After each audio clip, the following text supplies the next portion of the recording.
কি কারণে আমাকে চান্দা দিয়ে গাড়ি চালাতে হবে? বিগত 7 বছর গাড়ি চালাই, আওয়ামী লীগের আমলে কোনো জায়গা চান্দা দেওয়া লাগে না আমাকে।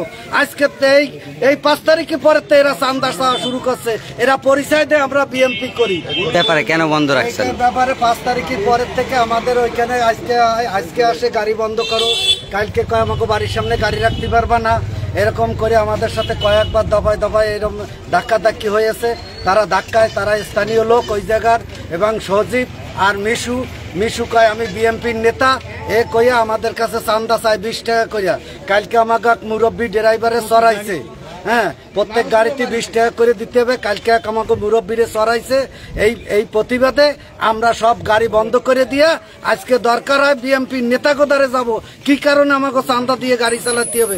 বিগত 7 বছর গাড়ি চালাই, আওয়ামী লীগের আমলে কোনো জায়গা চান্দা দেওয়া লাগে না আমাকে। আজকে এই 5 তারিখে পরে তো এরা চান্দা চাওয়া শুরু করছে। এরা পরিচয় দেয় আমরা বিএমপি করি, ছাত্র দল করি, হ্যাঁ, এবং আমাকে ওখানে গেলে মারবে ধরবে। আজ সকালেও আমারে ধাক্কাইছে, আজকে সকালেও আমারে ধাক্কাইছে এটা সচিব ধাক্কাইয়ে বাইর করে দিচ্ছে আমাদের গাড়ি। আমাদের কয় দরকার হয় তোদের গুলি করবো, এখানে গাড়ি চালাতে দেবো না আমাকে চান্দা না দিলে। হ্যাঁ,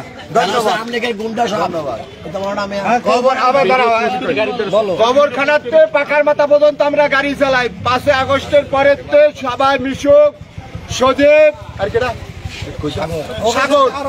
সাগর আওগের সাথে আরো 5-6 জন আছে। এরা আমাকে তাকে গুলি করবো, তোকে কোপাবো, মারবো, গাড়ি ভাঙে ছুড়ে ফেলাবো।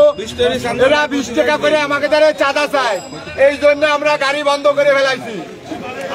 আমরা এর একটা সমাধান চাই।